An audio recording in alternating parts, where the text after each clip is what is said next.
நண்பர்களே, உங்கள் அனைவருக்கும் என்னுடைய வணக்கமும் வாழ்த்துக்களும். கூடவே நம்ம தேசிய கொடிக்கும் ஒரு சல்யூட் பண்ணிவிட்டு நம்மளுடைய ட்ராவலை நம்ம ஆரம்பிப்போம். இது பெங்களூர் சிட்டி ரயில்வே ஜங்ஷன். இங்கே இருந்து கர்நாடகா சூப்பர் ஃபாஸ்ட் எக்ஸ்பிரஸ் அப்படிங்கிற ட்ரெயினில் அது டெல்லி வரைக்கும் போகக்கூடிய ட்ரெயின். நாம் மதுரா வரைக்கும் ஃபஸ்ட் ஏசியில் ட்ராவல் பண்ண போகிறோம். அது சம்மந்தப்பட்ட ஒரு வீடியோ தான் இது. இதை தொடர்ந்து பாருங்கள். இது என்னுடைய முதல் வீடியோ. உங்களோட கமெண்ட்ஸையும் சொல்லுங்கள். நான் எங்கே இம்ப்ரூவ் பண்ணணும் என்னங்கிறதையும் சொல்லுங்கள், நான் செய்கிறேன். இது பார்த்திங்கன்னா இப்போ இந்த கர்நாடகா எக்ஸ்பிரஸ் ட்ரெயின் ஃபஸ்ட்டு பிளாட்ஃபார்மில் சிட்டி ஜங்ஷனில் புறப்படுறதுக்கு தயாராக நின்றுக்கிட்டுருக்கு. இது கரெக்டாக 7:20க்கு இங்கிருந்து புறப்பட்டு டெல்லி வரைக்கும் போக போகுது. கிட்டத்தட்ட 37 மணி நேரம் 38 மணி நேரம் ட்ராவல். 2350 கிலோமீட்டர் வரைக்கும் இது போக போகுது. கிட்டத்தட்ட நாம் போக போகிறது மதுராக்கு. அது 2250 கிலோமீட்டர் டிஸ்டன்ஸு. ஒரு 35 மணி நேரத்தில் போய் சேர்ந்துடும். பார்த்திங்கன்னா இப்போ 7:20க்கு எடுத்து நாளைக்கு ஃபுல்லாக ட்ராவல் பண்ணி நாளன்னைக்கு காலையில் கிட்டத்தட்ட ஒரு 6:30 மணிக்கு போய் சேரும். இப்போ நீங்கள் பார்த்துட்டுருக்கிறது இது first class first AC compartment. இதில் தான் நம்ம ட்ராவல் பண்ண போகிறோம். அந்த ஜேர்னி எப்படி இருக்க போகுதுங்கிறத பாருங்கள். இந்த ட்ரெயின் இங்கேருந்து கிளம்பி கர்நாடகாக்குள்ளே ஒரு 3-4 ஸ்டேஷன் தாண்டி போக போகுது. அப்புறம் ஆந்திர பிரதேஷ், எகைன் கர்நாடகா, மகாராஷ்டிரா, மத்திய பிரதேஷ், யூபி, டெல்லி அப்படின்னு சொல்லிட்டு இந்த ட்ரெயின் ட்ராவல் பண்ணி போக போகுது. கிட்டத்தட்ட 8 ஸ்டேட் க்ராஸ் பண்ணி போகுது. ஒரு சுவாரஸ்யமான பயண அனுபவம் கிடைக்கும்னு சொல்லிட்டு நம்புகிறோம். இது பார்த்திங்கன்னா ஃபஸ்ட் ஏசி கம்பார்ட்மெண்ட்டுடைய உள் பகுதி. இந்த பகுதியில் ஒவ்வொரு கூபே மாதிரி தனித்தனியாக இருக்கும். ஒவ்வொரு கூபேக்கும் கதவு இருக்கும், ஸ்க்ரீன் போட்டிருக்கும். ஒவ்வொரு கூபேலையும் 4 பேர்த் இருக்கும். அதே மாதிரி 2 பேர்த் இருக்கக்கூடிய கூபேஸும் உண்டு. இது 4 பேர்த் இருக்கிற கூபே. மேலே கீழே இந்த மாதிரி இருக்கும். கொஞ்சம் வசதியாகவே ட்ராவல் பண்ணுறதுக்கு உரிய ஒரு கூபே தான் இது. ப்ரைவசி இருக்கும், பிரச்சனை இருக்காது. அதில் நம்ம ட்ராவல் பண்ண போகிறோம். இப்போ பார்த்திங்கன்னா ட்ரெயின் ஸ்டேஷனை விட்டு கிளம்பிடுச்சு. இப்போது இந்த ஃபஸ்ட்டு பிளாட்ஃபார்மில் ட்ரெயின் போயிட்டுருக்கு. இப்போ நீங்கள் பார்க்குறது இந்த ஃபஸ்ட் பிளாட்ஃபார்மில் மக்களுடைய மூமெண்ட்ஸ். இந்த ட்ரெயினை பொறுத்த வரைக்கும் இந்த கம்பார்ட்மெண்ட், அதாவது ஃபஸ்ட் ஏசி கம்பார்ட்மெண்ட் அப்படிங்கிறது ரயிலுடைய கடைசி பகுதியில் இருக்குது. பார்த்திங்கன்னா இந்த ஃபஸ்ட் ஏசி கம்பார்ட்மெண்ட்டுக்கு அப்புறம் 2 ஏசி 2 பெட்டியும், அதுக்கு பின்னாடி 2 ஜென்ரல் கம்பார்ட்மெண்ட்டும் இருக்குது. ஸோ மொத்த ட்ரெயினும் பிளாட்ஃபார்மை க்ராஸ் பண்ணும்போது நம்ம கடைசியில் இருக்கிறதுனால மொத்த பிளாட்ஃபார்மையும் க்ராஸ் பண்ணுறதுக்கு எடுத்துக்கக்கூடிய டைம் அதிகமாக இருக்கிறது போல் தோணும். அதை தான் இப்போது நம்ம போய்கிட்டுருக்குறோம். இப்போ பார்த்திங்கன்னா இது கண்டோன்மெண்ட் ஸ்டேஷன். இப்போ ரெனோவேஷன் ஒர்க்கெல்லாம் நடந்துக்கிட்டு இருக்கு. இங்கே ஒரு நிமிஷம் இந்த ட்ரெயின் நிற்கும். அது பார்த்திங்கன்னா பெங்களூர் சிட்டி ஜங்ஷன்லேருந்து கிளம்புற எல்லா ட்ரெயினுமே கண்டோன்மெண்ட்டில் நின்று போகும். ஆனால் ஒரு நிமிஷம் தான் நிற்கும். இப்போ நம்ம க்ராஸ் பண்ணிகிட்டு இருக்கிறது பெங்களூரு ஈஸ்ட் ஜங்ஷன். இது கொஞ்சம் பெரிய ஜங்ஷனும் கூட, நல்ல பெரிய பிளாட்ஃபார்ம். இங்கேயும் எல்லா ட்ரெயின்ஸுமே நிற்கும் ஓரளவுக்கு. ஆனால் இந்த கர்நாடகா சூப்பர் ஃபாஸ்ட் எக்ஸ்பிரஸ் இங்கே நிற்கலை. இது நான் stopping station for Karnataka super fast express. இந்த ட்ரெயின் இப்போது அந்த முன்னிரவு நேரத்தில் நம்ம பயணத்தை ஆரம்பிச்சிருக்கோம். இது கொஞ்சம் நான் இந்த நைட் விஷன் ஆஃப் பெங்களூர் எப்படி இருக்குது அப்படிங்கிறத காட்சிப்படுத்தியிருக்கேன். பெங்களூர் சிட்டி அப்படின்னு சொன்னாலே அது ஒரு மிகப்பெரிய ஒரு நகரம். எல்லாம் 8 மாடி 10 மாடி 15 மாடின்னு மிகப்பெரிய பிரம்மாண்டமான கட்டிடங்களை கொண்ட ஒரு நகரம். நாம் பயணிக்கக்கூடிய இந்த பாதையில் அந்த மாதிரியான கட்டிடங்கள் எதுவும் நம்ம பார்க்க முடியலை. இருந்தாலும் பக்கத்தில் இருக்கக்கூடிய அந்த பகுதிகளை உங்களுக்கு நான் காட்சிப்படுத்தியிருக்கேன், பாருங்கள்.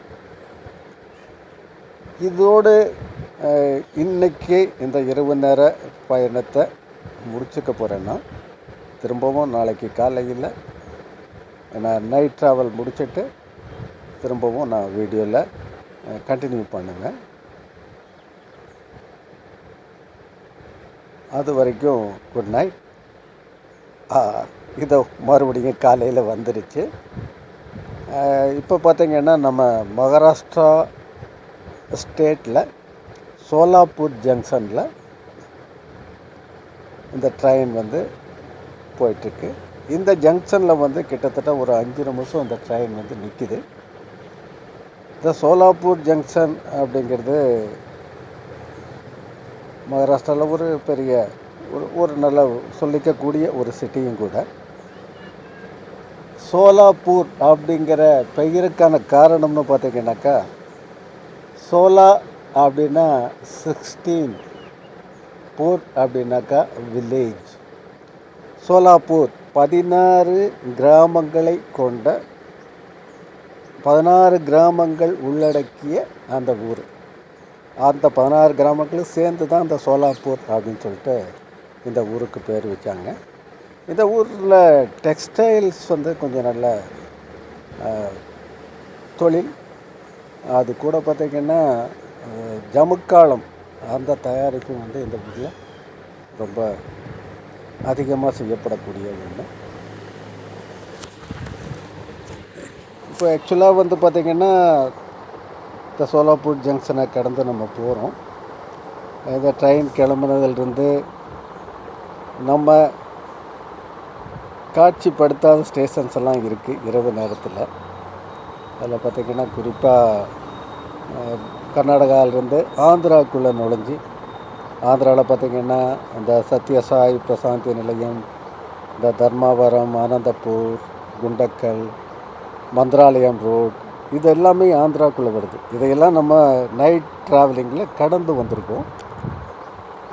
அதுக்கப்புறம் கர்நாடகாவுக்குள்ளே திரும்பவும் ராய்ச்சூர், கலபர்கி, வாடி இந்த மாதிரியான ஸ்டேஷன்ஸை தாண்டி நாம் மகாராஷ்டிராக்குள்ளே வந்திருக்கோம். இப்போ நம்ம மகாராஷ்டிராவில் சோலாப்பூர் தாண்டி போயிட்டுருக்குறோம். அந்த ஒரு க்ரீனிஸாக இருக்கக்கூடிய பச்சை பசேல்னு அந்த தோட்டம் இதெல்லாம் நம்ம பார்வைக்கு இருக்குது. அது முடிஞ்சதுக்கப்புறம் பார்த்திங்கன்னாக்கா, இப்போ நம்ம என்ட்ராயிட்டு இருக்கக்கூடிய ஸ்டேஷன் பேர் குருத்வாடி.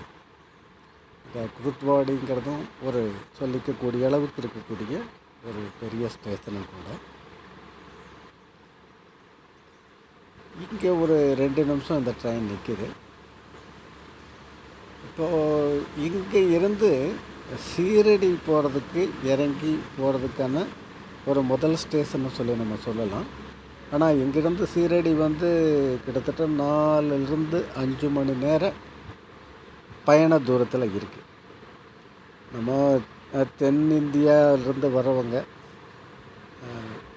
சீரடி போகணுன்னாக்கா இறங்க வேண்டிய ஒரு முதல் ரயில் நிலையம் குருத்வாடின்னு சொல்லலாம். இல்லை இதுக்கு முன்னாடி இறங்கினாக்கா இன்னும் டிஸ்டன்ஸ் அதிகமாக இருக்குதுன்னு நினைக்கிறேன். சோலாப்பூரில் இறங்கி கூட வரலாம்.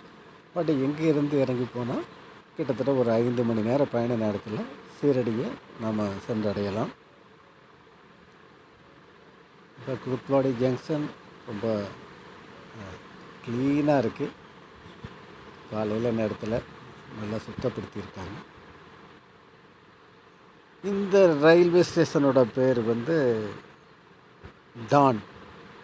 குருத்வாடிக்கு அடுத்து இருக்கக்கூடிய இது ஒரு முக்கியமான ஸ்டேஷன் டான். இங்கேயும் கொஞ்சம் நேரம் வண்டி நிற்கும். ஆனால் இன்றைக்கி பார்த்திங்கன்னா கொஞ்சம் அதிக நேரமாகவே ரயில் நிற்கிறதுக்கான வாய்ப்பு இருக்குது. காரணம் என்னென்னு கேட்டிங்கன்னா, ஷெட்யூல் டைமை விட கொஞ்சம் அட்வான்ஸாக இந்த ட்ரெயின் இப்போ போயிட்டுருக்கு. அதனால் கொஞ்சம் அதிக நேரம் நிற்கும். இப்போ பார்த்திங்கன்னா இந்த ட்ரெயினில் இப்போ அவர் கொடுத்துட்டு இருந்தது அந்த வடா பாவ் அப்படிங்கிற ஒரு டிஷ். அது பார்த்திங்கன்னா ப்ரெட்டில் இந்த உருளைக்கிழங்கு மசால் அல்லது மசால் போண்டா அதை வந்து அந்த ப்ரெட்டுக்குள்ளே வச்சு சாப்பிடுவாங்க. கூட வந்து பச்சை மிளகாயும் கொடுப்பாங்க. அந்த பச்சை மிளகாயை கடிச்சிட்டு இந்த உருளைக்கிழங்கு போண்டாவும் ப்ரெட்டும் கூடிய அதை வந்து சாப்பிடுவாங்க. இந்த பகுதியில் பர்டிகுலராக மகாராஷ்டிராக்குள்ளே என்ட்ரு ஆகிட்டிங்கனாலே இந்த வடா பாவ் வந்து நிறைய இடங்களில் விற்கப்படுறத நாம் பார்க்கலாம். நிறைய பேர் அதை விரும்பி வாங்கி சாப்பிடவும் செய்கிறாங்க. ஸோ இந்த வடா பாவுக்கு ஒரு நல்ல சாப்பிட்றதுக்கு ஒரு நல்ல இடம் இது. இப்போ இந்த ஸ்டேஷன் பார்த்திங்கன்னா அகமத் நகர் டான் ஸ்டேஷன் தாண்டி அடுத்து வரக்கூடிய ஸ்டேஷன் அகமத் நகர். இந்த அகமத் நகரில் இப்போவும் அட்வான்ஸாக வந்ததுனால இங்கே கொஞ்சம் நேரம் நிற்கும். இது வந்து அகமத் நகர் டிஸ்ட்ரிக்டோட ஹெட் குவார்ட்டர்ஸ் அகமத் நகர்ங்கிற ஊர். இந்த ஊர் வந்து ஒரு வகையில் பார்த்திங்கன்னா இந்த கோஆப்ரேட்டிவ் சொசைட்டிஸ்க்கு முன்னோடின்னு சொல்கிறாங்க. இந்த ஊரில் வந்து கிட்டத்தட்ட ஒரு 19-20 சுகர் ஃபேக்ட்ரிக்கு மேலே இருக்குது. இந்த கூட்டுறவு சங்கங்கள் வந்து 100 வருடங்களுக்கு முன்பே இந்த ஊரில் இருந்து ஆரம்பிக்கப்பட்டது அப்படின்னு சொல்லிட்டு ஒரு தகவல். அகமத் நகர் இது பார்த்திங்கன்னா சுதந்திரத்துக்கு முன்னாடி எல்லாம் முகலாயர்கள் காலத்தில் அவங்களோட முஸ்லீம்ஸோட ரூலில் வந்து இருந்த பகுதிகள் இங்கே நிறைய இருக்குது. இந்த அகமத் நகர், இதுக்கப்புறம் இருக்கக்கூடிய இன்னும்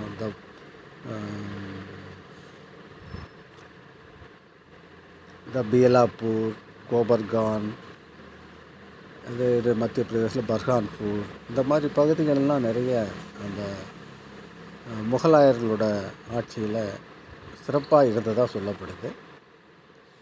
இப்போ ஒரு அழகான ஒரு வாட்டர் ஸ்ட்ரீம் பார்க்குறதுக்கு கண்ணுக்கு குளிர்ச்சியாக இருக்குது.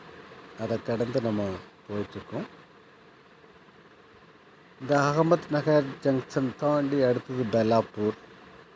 அதுக்கு முன்னாடி பார்த்திங்கன்னா இந்த டான் ஜங்ஷனை பற்றி ஒரு சில வார்த்தை சொல்லணும். அகமத் நகருக்கு முன்னாடியே நம்ம அதை தாண்டணும். இப்போ சவுத்துலேருந்து போகிற ட்ரெயின்ஸ் எல்லாம் வந்து டான் வரைக்கும் வரும். டான்லேருந்து மும்பை போகிற ட்ரெயின்ஸ் வந்து பூனே வழியாக அங்கேருந்து டைவர்ட் ஆகிட்டு போயிடும்.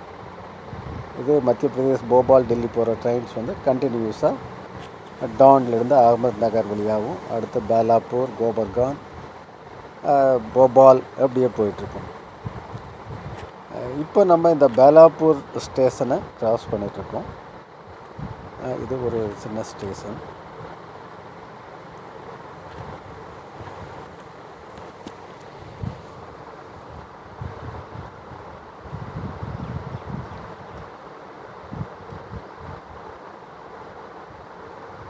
மாதிரி கிளைமேட் மந்தகதிகள் இருக்குதுன்னு நினைக்கிறேன். வெயில் ஒன்றும் பெருசாக தெரியல.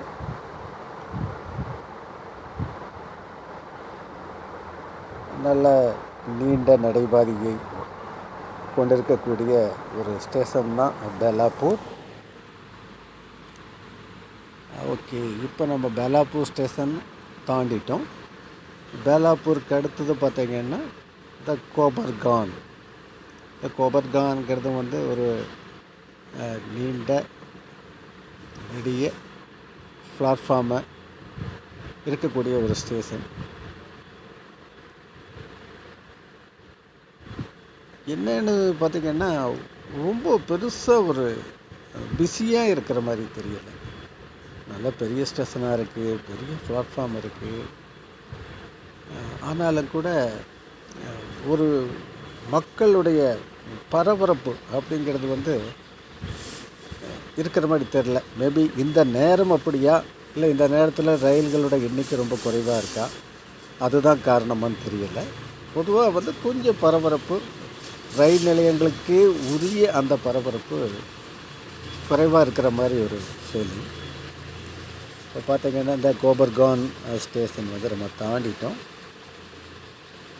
அதுக்கப்புறம் பார்த்திங்கன்னா அந்த மலையை வந்து நான் காட்சிப்படுத்தியிருக்கேன், பட் அது என்னால் சரியாக அதை பண்ண முடியலை. அந்த ஹில்ஸ் வியூ பார்த்திங்கன்னா ஒரு வித்தியாசமான ஒரு அமைப்பில் வந்து காணப்படுது. எப்படி சொல்கிறது, கப் அண்ட் சாசர் அல்லது அந்த ப்ரெட்டை அப்படியே பாதியாக கட் பண்ணால் எப்படி இருக்கும், அந்த மேலே அந்த surface of top of the hill அது ஒரு ஈவனாக இருக்குது. அது அந்த மாதிரியான ஒரு மலையுடைய தோற்றம். அது அப்படியே தொடர்ந்து அந்த மலை போகிறத பார்த்திங்கன்னா ஒரு இடத்துல ஒரு பெருவரில் மட்டும் நீட்டிகிட்டு இருக்கிற மாதிரி, மேலே தூக்கிட்டு இருக்கிற மாதிரி ஒரு மலை அந்த இடத்துல அதில் காட்சிப்படுத்தப்படும், அது இருக்கும்.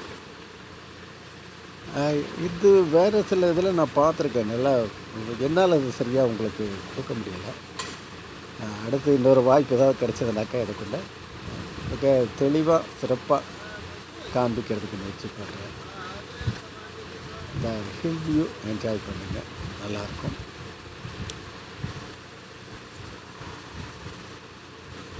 அடுத்து பார்த்திங்கன்னா கோபர்கான் முடிஞ்சது.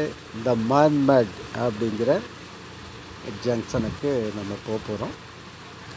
இந்த மான்மேட் அப்படிங்கிற ஜங்ஷன் மகாராஷ்டிராவில் இருக்கக்கூடிய ஒரு முக்கியமான ஒரு ஜங்ஷன் தான். இந்த ஜங்ஷனில் பார்த்திங்கன்னா நம்ம வந்துட்டுருக்கிற ட்ரெயின்ஸ், சவுத்துலேருந்து வர ட்ரெயின்ஸ் இங்கே மான்மேட்டுக்கு வருது. அதே மாதிரி இந்த ஜங்ஷனில் வந்து மும்பையிலேருந்து வர ட்ரெயின்ஸ் எல்லாமே இங்கே வந்து ஜாயின் ஆகும். மும்பையிலேருந்து கல்யாண் டு நாசிக் அப்புறம் நாசிக்லேருந்து மான்மேட். என்ன கேட்டிங்கன்னா மும்பையிலேருந்து டெல்லி போகிற எல்லா ட்ரெயின்ஸுமே, அதேமாதிரி மத்திய Pradesh, Uttar Pradesh, other northern India எல்லா பகுதிக்கும் போகக்கூடிய ரயில்கள் எல்லாமே இந்த மான்மேட் ஜங்ஷனில் வந்து ஜாயின் ஆகும். ஜாயின் ஆகி எங்கேருந்து தான் வந்து டுவர்ட்ஸ் நார்த் வந்து போகும். அதனால் இது ஒரு பெரிய ஜங்ஷன், முக்கியமான ஜங்ஷன் கூட. பிளாட்ஃபார்ம்ஸோட எண்ணிக்கையும் பார்த்திங்கன்னா ஒரு 5-6 பிளாட்ஃபார்ம் இருக்கும். இது கொஞ்சம் பிஸியாகவே இருக்கக்கூடிய ஒரு ஜங்ஷனு கூட. ஸோ மான்மேட் ஜங்ஷன் உண்மையிலேயே ஒரு குறிப்பிடத்தக்க ஒரு பிஸியான இயக்கங்களை உள்ளடக்கிய ஒரு ஸ்டேஷன் தான் மான்மேட்.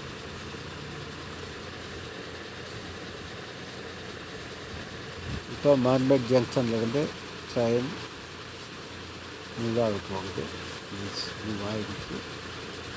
இப்போ இந்த ஸ்டேஷனில் வந்து ட்ரெயின் நிற்கிறது கிடையாது.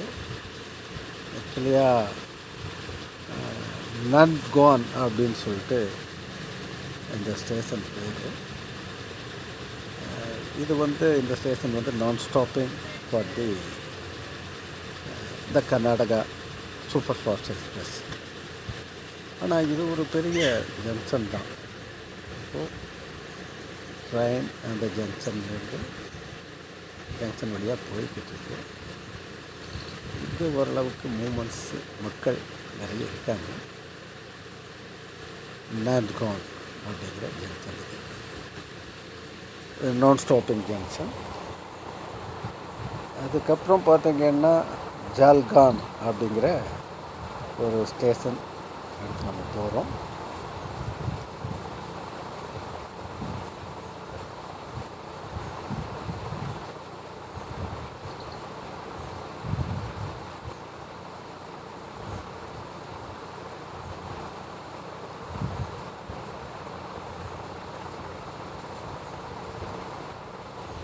இப்போ ஜால்கானில் வந்து ட்ரெயின் நிற்கிது. இந்த ஜங்ஷன் வந்துட்டோம். இந்த ஜல்கான் அப்படிங்கிற ஸ்டேஷன் இங்கிருந்து பார்த்திங்கன்னா இந்த அஜந்தா கேவ்ஸ் அப்படின்னு சொல்லிட்டு நம்ம கேள்விப்பட்டிருக்கோம், படிச்சிருக்கோம். அது இந்த ஜல்கான்லேருந்து ஒரு 76 கிலோமீட்டர் தூரத்தில் இருக்குது. ஒரு முக்கியமான ஸ்டேஷனும் கூட இது. அதுவும் இல்லாமல் இந்த ஜல்கவுன் இந்த ஊர் வந்து இது பனானா சிட்டி அப்படின்னு சொல்லியும் அழைக்கப்படுது. என்ன காரணம்னு கேட்டிங்கன்னா, ஒரு 3/2 பகுதி மகாராஷ்டிராவுக்கு தேவையான பழங்கள் வாழைப்பழங்கள் இந்த பகுதியில் உற்பத்தி ஆகுது. அதனாலேயே வந்து இந்த ஊருக்கு பனானா சிட்டின்னு சொல்லிட்டும் ஒரு பேர் இருக்குது. ஸோ இப்போ ஜல்கான் கிளம்பியாச்சு, போயிட்டுருக்கோம்.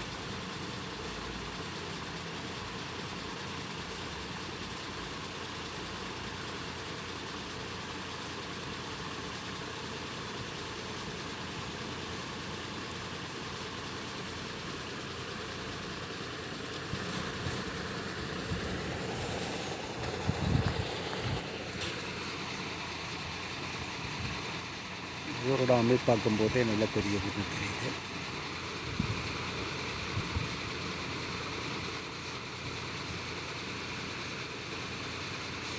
ஜால்கான்லேருந்து போஸ்வால் அப்படிங்கிற இந்த ஸ்டேஷனுக்கு நம்ம வந்துட்டோம்.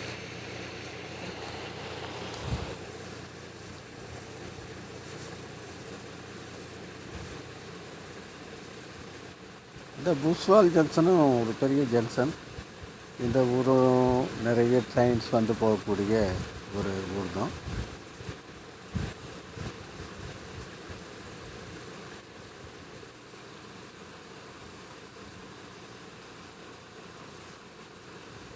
இப்போ இந்த பூஸ்வால் ஜங்ஷன் மகாராஷ்டிரா ஸ்டேட்டுக்குள்ளே இந்த ட்ரெயின் போயிட்டுருக்கக்கூடிய கடைசி ஜங்ஷன். இதுக்கு அடுத்து வரக்கூடிய அந்த பர்ஹான்பூர் ஜங்ஷன் வந்து மத்திய பிரதேசக்குள்ளே வந்திருக்கு. பார்த்திங்கன்னா இந்த ட்ரெயின் அப்போ காலையில் ஒரு கிட்டத்தட்ட ஒரு 7 மணி 7:30 அரௌண்ட் 7:30 சோலாப்பூர் ஜங்ஷனில் என்ட்ராச்சு. ஸோ இப்போ சாயந்தரம் ஒரு 5:30 மணி வரைக்கும் தொடர்ந்து மகாராஷ்டிராக்குள்ளேயே இந்த ட்ரெயின் வந்து ட்ராவல் பண்ணியிருக்கு. ஸோ மகாராஷ்டிராலையும் சரி மத்திய பிரதேஷ்லேயும் சரி ரொம்ப அதிக நேரம் வந்து இந்த ட்ரெயின் வந்து ட்ராவல் பண்ணுது. இப்போ நம்ம பூஸ்வால் ஸ்டேஷனை ஆல்மோஸ்ட் கடக்க போகிறோம். இதுக்கடுத்து அந்த பர்ஹான்பூர். இந்த பர்ஹான்பூர் ஸ்டேஷன் வந்து ஒரு ஹிஸ்டாரிக்கலாக ஒரு பேசப்படக்கூடிய ஒரு ஊர் அந்த பர்ஹான்பூர். ஆக்சுவலாக இந்த ஷாஜகான் தாஜ்மஹாலை கட்டின ஷாஜகான் அவர் தன்னோட மனைவி மும்தாஜோட பல காலங்கள் இங்கே வசிச்சிருக்கிறதா வந்து ஒரு ஹிஸ்ட்ரியில் சொல்லப்பட்டிருக்கு. ஆக்சுவலாக மும்தாஜ் அந்த பர்ஹான்பூர் இருக்கும்போது தான் 14வது குழந்தை டெலிவரி செய்ய ஆகும்போது இங்கே தான் இறந்துட்டாங்க அப்படின்னு சொல்லிட்டு அந்த ஹிஸ்ட்ரியில் சொல்லப்பட்டிருக்கு. அதுக்கப்புறம் ஒரு 6 மாதம் அவங்கள இங்கேயே அடக்கம் பண்ணி வச்சுருந்துட்டு அப்புறம் தான் ஆக்ராவில் உள்ள தாஜ்மஹால் அங்கே வந்து ஷிஃப்ட் பண்ணி கொண்டு போனதாக அந்த ஊரை பற்றிய வரலாற்றில் சொல்லப்பட்டிருக்கு. ஸோ பர்ஹான்பூர் உண்மையிலேயே ஒரு முக்கியமான ஒரு ஸ்டேஷன் தான்.